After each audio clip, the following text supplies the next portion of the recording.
ICE agents or CBP officers or any federal officer or local law enforcement that's out there trying to keep them safe. I want to remind everybody, any operation that we're doing out on our streets and in our communities every day is done with the same protocols and processes that every law enforcement investigation has ever been done under.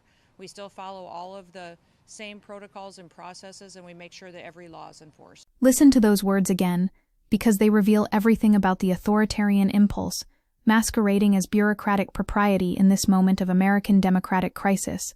Listen to Kristi Noem standing there with that practiced calm that seems so reasonable until you realize what she's actually saying. That the Homeland Security Secretary has become the face of the Trump administration's immigration crackdown, making numerous public appearances and frequently attending ICE raids around the country, turning herself into a propagandist for state violence while insisting that everything is perfectly normal, that the machinery of human rights violations and constitutional depredation is simply law enforcement doing what law enforcement has always done. And we need to unpack this rhetoric, because this is how fascism speaks in a democracy. This is how authoritarianism dresses itself up in the language of procedure and protocol, and we're about to tear that mask off completely. When Noem claims that ICE and CBP operations follow the same protocols and processes that every law enforcement investigation has ever been done under, she's engaged in what political theorists call normalization through false equivalence. She's asking us to believe that heavily armed, masked U.S. Immigration and Customs Enforcement agents converging on a home occupied by a 28-year-old pregnant mother of 4 at 6 in the morning is just routine policing. And here's where we need to understand the historical parallel, because this is exactly the language that authoritarian regimes have always used when implementing systems of racialized terror, from apartheid South Africa, claiming their past laws were simply administrative necessities to Nazi Germany, insisting their racial legislation was merely orderly governance. And yes, I'm invoking that comparison deliberately, because when you have 2 U.S. citizens being briefly detained during raids and the government's response is that this is standard protocol, we are watching constitutional protections being systematically dismantled in real time. But here's where it gets absolutely explosive, and you need to understand the full scope of what's happening, because the White House has floated a goal of 3,000 daily ICE arrests, raising concerns among advocates who say such quotas encourage indiscriminate enforcement practices and undermine due process protections. And when you have numerical quotas for human beings to be detained, you are no longer talking about targeted law enforcement. You're talking about a deportation machine that needs to be fed bodies regardless of individual circumstances or rights.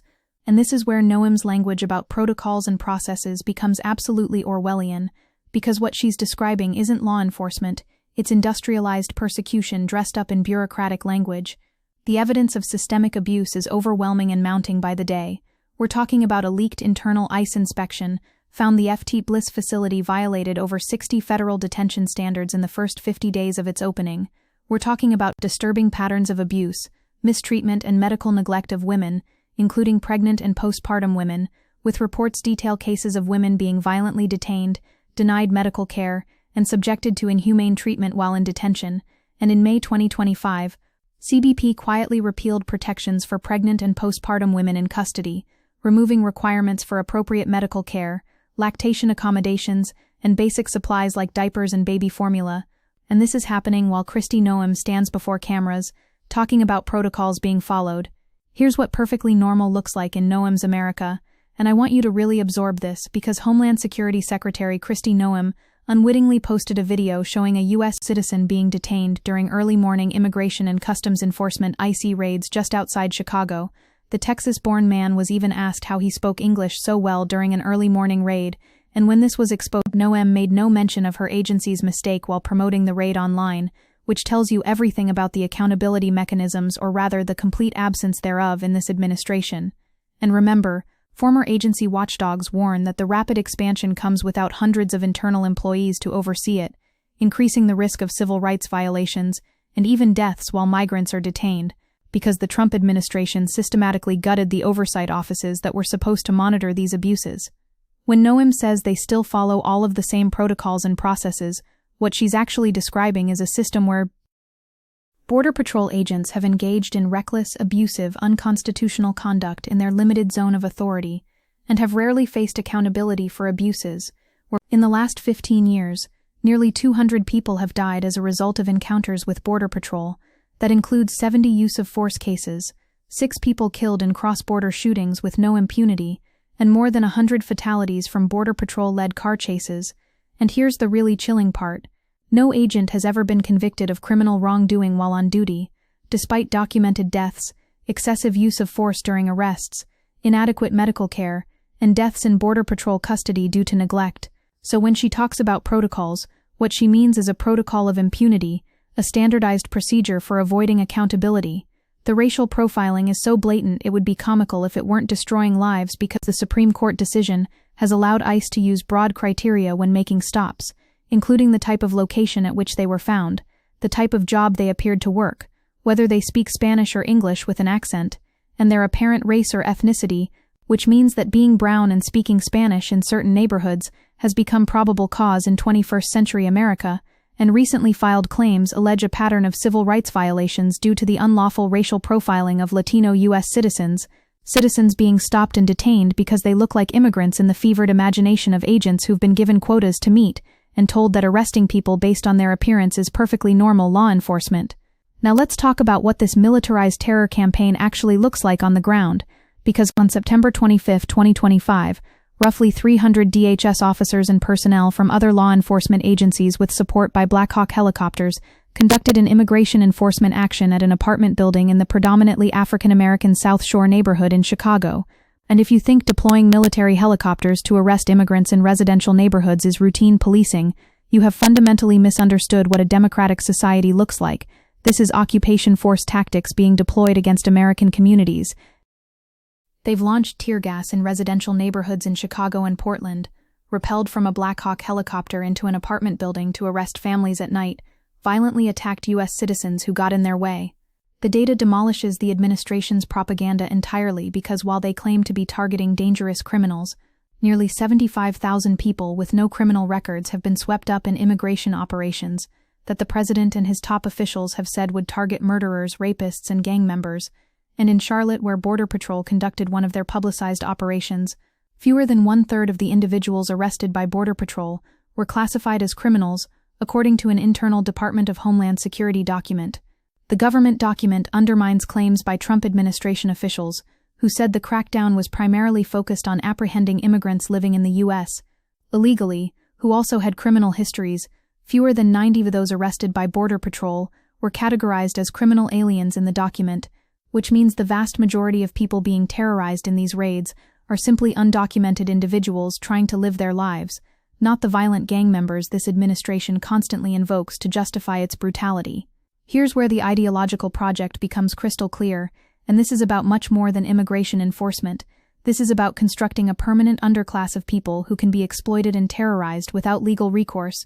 It's about normalizing massive state violence against racialized populations. It's about training Americans to accept that some human beings simply don't deserve constitutional protections or basic dignity, and Noem, standing there with her calm reassurances about protocols, is the friendly face they put on ethnic cleansing, because that's what mass deportation is. It's a euphemism for forcibly removing millions of people from the country, based primarily on their national origin and ethnicity. The corruption of language is itself a form of violence, because when you can make people believe that raids conducted by massed immigration authorities in unmarked SUVs, chasing terrified mothers through residential streets represents normal law enforcement, you have fundamentally altered their understanding of legitimate state power. You've conditioned them to accept authoritarian violence as bureaucratic routine, and this is why Noem's rhetoric is so dangerous. It's gaslighting on a civilizational scale, asking us to disbelieve the evidence of our own eyes and accept that what we're witnessing is just how things have always been done. The sexual abuse and medical neglect in detention facilities reveal the true nature of this system, because records obtained by Futuro Investigates reveal a systemic pattern of abuse by detention officers, contractual guards, and ICE employees accused of sexually assaulting people in their care, and the data obtained by Futuro Investigates reveals a systemic pattern of abuse by detention officers, contractual guards, and ICE employees accused of sexually assaulting the individuals they are meant to protect.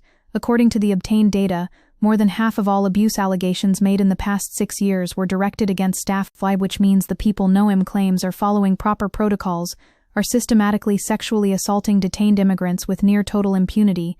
And when you couple that with, in May 2025, Iris Diana Monteroso Lemus, a pregnant woman, was arrested and taken into ICE custody. Throughout her detainment, Monterroso Lemus repeatedly requested medical care, but was denied. Monterroso Lemus reported experiencing pain and no fetal movement for 3 days, yet she was ignored. You understand that the cruelty isn't an accident or an aberration, it's built into the system. Now here's the part that should terrify everyone, regardless of immigration status, because after recent high-profile use of force encounters, federal officials have rushed to offer full-throated defenses of immigration agents, raising questions about whether previously enshrined mechanisms meant to hold law enforcement accountable for wrongdoing have been all but abandoned in President Donald Trump's second term. The administration has argued agents are immune to prosecution by state or local officials, and any federal prosecutions seem unlikely due to Trump's installation of political loyalists atop the Justice Department and FBI. Which means we now have a class of federal agents who can operate with complete impunity from prosecution, who can violate constitutional rights with zero consequences. And if you don't think that power will eventually be turned on citizens who resist or dissent, you haven't been paying attention to history. The gutting of oversight mechanisms is deliberate and strategic because more people are going to die in custody as a result, because there are not going to be the same level of checks and balances internally, and the American public will not be able to be as outraged because there's no one with whom to file these complaints. They've systematically eliminated the offices and personnel responsible for monitoring civil rights violations so that abuses can proliferate in darkness, and in fiscal year 2025, at least 15 people died in ICE custody that we know about, but with oversight eliminated and transparency destroyed, the actual death toll from this deportation regime will likely never be fully known. What makes Noem's performance particularly galling is the propaganda spectacle she's created, because newly confirmed Homeland Security Secretary Kristi Noem says the purpose of recording the raids is to create an accountability measure. Newly confirmed Homeland Security Secretary Kristi Noem says the purpose of recording the raids is to create an accountability measure. It's not a spectacle, she told CBS News, except it absolutely is a spectacle. It's reality television fascism, where the secretary poses for photo ops during raids to normalize state violence and project strength to the base, while providing zero actual accountability for rights violations, and the fact that she films these operations while simultaneously some immigration agents not wearing body cameras have expressed concern to their counterparts about having their tactics recorded. During one heated exchange, immigration agents who did not want to be captured on body camera footage refused to invite FBI agents along for an arrest operation. Tells you everything about what accountability means in this context. Propaganda, yes. Actual oversight, no. The economic logic of mass deportation reveals another layer of exploitation, because deportations are a lucrative business, and the WSJ reported in May 2025 how billions are spent each year in detaining people, in frequently moving them from one of the 100 U.S. detention centers to the next, and in providing toiletries, food, and telecommunication services. The FY 2023 enforcement and removal operations alone cost $4.5 billion, which means private contractors and corporations are making massive profits from human misery, while taxpayers fund what amounts to an archipelago of detention camps. And this is the neoliberal carceral state in its purest form: privatized prisons filled with racialized bodies generating profit for corporations, while the state deploys overwhelming violence to keep the system supplied with detainees. Think about what Noem is really saying when she claims everything is done properly. She's asking us to accept that a system where a woman said she repeatedly told the agents she's a U.S. citizen, while being chased by masked men in an unmarked vehicle, represents legitimate law enforcement. She's normalizing a reality where, in recent Border Patrol sweeps in Chicago and North Carolina, a vast majority of detainees had no criminal backgrounds, and in New Orleans, allegations that federal agents have detained people with work permits and American citizenship have quickly mounted. She's insisting that when agents operate without warrants, without oversight, without body cameras, without any meaningful constraints on their power to seize and detain people based primarily on their appearance, that this represents the same constitutional law enforcement Americans have always known. And that is a lie. That is propaganda designed to acclimate us to authoritarian rule. The historical analogy that keeps screaming through my mind is Operation Wetback from 1954, that Trump himself has invoked as his model, a campaign that resulted in widespread civil rights violations, the deportation of American citizens, and conditions so brutal that people died in the desert and during transport. And Donald Trump has put his whole government toward mass deportation. One of the most visible aspects of that is a playbook that's beginning to become standardized in city after city around the country: Border Patrol and ICE Urban Terror Playbook. This is systematic. This is coordinated. This is a nationwide campaign to terrorize immigrant communities while conditioning the broader public to accept escalating state violence as normal and necessary. The assault on sanctuary cities and states reveals the authoritarian impulse at the federal level, because the administration isn't just enforcing immigration law, they're trying to coerce local governments into becoming collaborators in the deportation regime, threatening funding and launching operations specifically designed to humiliate and overpower Democratic-led cities. And this is about consolidating federal power against any form of local resistance to Trump's agenda. It's about establishing that dissent will be crushed, and that communities attempting to protect their residents will be invaded and occupied by federal forces.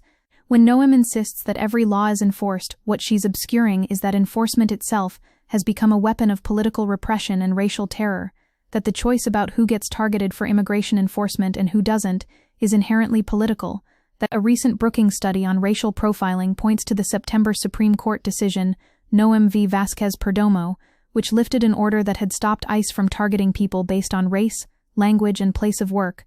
The Supreme Court decision has allowed ICE to use broad criteria when making stops, including the type of location at which they were found, the type of job they appeared to work, whether they speak Spanish or English with an accent, and their apparent race or ethnicity. The decision is having a marked impact on Latinx Americans, who have long been harmed by racial profiling tied to immigration enforcement. This Supreme Court has given ICE permission to engage in racial profiling, and Noem stands there talking about protocols. The international implications cannot be ignored, because when the United States normalizes mass detention without trial, family separation, denial of due process, and the use of military force against civilian populations for immigration enforcement, we are abandoning any pretense of moral leadership on human rights globally. We're establishing precedents that authoritarian regimes worldwide will invoke to justify their own campaigns of ethnic persecution, and we're demonstrating that American democracy itself is fragile enough to slide into systematic violations of international human rights law when a sufficiently demagogic administration decides that certain populations don't deserve legal protections. Here's what resistance must look like, and why Noem's rhetoric must be completely rejected, because when they tell us that constitutional violations are routine procedure, we have to say no. When they gaslight us into accepting that masked agents chasing U.S. citizens without warrants represents legitimate law enforcement, we have to document it, and expose it, and refuse to normalize it. When they try to implement quota-driven deportation machines that feed bodies into private prisons for profit, we have to recognize it as the authoritarian corruption it represents and organize against it with every tool available. The fact that, under the Trump administration, reports of abuse and possible misconduct during federal immigration enforcement operations have been widespread, including serious allegations against officers with U.S. Immigration and Customs Enforcement (ICE) and U.S. Customs and Border Protection (CBP). Oversight Committee Democrats are compiling a verified public record of possible misconduct incidents after they occur. This work is part of our ongoing effort to hold the federal government accountable to the people it serves, and to help Congress, journalists, and the public monitor patterns of possible misconduct that threaten civil rights, due process, and the rule of law. Shows that documentation and exposure remain crucial tools of resistance, even as oversight mechanisms are systematically destroyed. The legal challenges mounting in federal courts represent another front of resistance, because judges appointed by Trump himself are finding the administration's tactics unlawful. A federal judge in the Chicago area ruled that Border Patrol's use of force had been excessive, and litigation challenging racial profiling, Fourth Amendment violations, and denial of due process continues to constrain the deportation machine, even as it expands, which means supporting legal organizations fighting these battles in court is concrete solidarity work that can achieve tangible protections. What we're witnessing is the construction of a two-tiered system of rights, where constitutional protections apply only to those the state deems worthy, while entire populations are placed outside the law and subjected to arbitrary detention and violence. And this is how democratic backsliding accelerates. You start with the most marginalized and vulnerable populations. You normalize stripping them of rights and due process. You condition the broader public to accept state violence against the designated outsiders, and then you expand the category of who qualifies as outside the protection of law to include more and more people who dissent or resist, or simply belong to groups the regime finds threatening. Noem's calm insistence that everything is normal while presiding over this massive expansion of the carceral deportation state is psychological warfare designed to make us doubt our own perceptions of injustice. It's authoritarian gaslighting that asks us to accept that constitutional rights are being violated properly and systematically according to established protocols, that racial profiling is just good police work, that tearing families apart and detaining U.S. citizens by mistake is an acceptable cost of border security, that people dying in custody without medical care represents proper adherence to detention standards. The complicity of corporate media in normalizing this violence through both sides' framing and failure to consistently emphasize the systemic nature of abuses makes resistance more difficult, because when each new violation gets reported as an isolated incident rather than as part of a coordinated campaign of state terror, it becomes harder for the public to grasp the totalizing nature of what's happening, which means independent media and grassroots documentation efforts, like the community ICE Watch programs. Concerned residents are creating their own versions of rapid response teams to safely monitor immigration enforcement in their communities. In Los Angeles, Chicago, and Charlotte, North Carolina, residents protested immigration enforcement actions and began coordinating street patrols, organizing neighborhood watch groups, and recording videos. Many are looking to create their own versions of rapid response teams that can safely monitor immigration enforcement in their communities.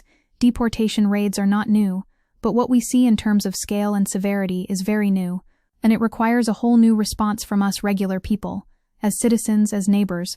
Parameter boy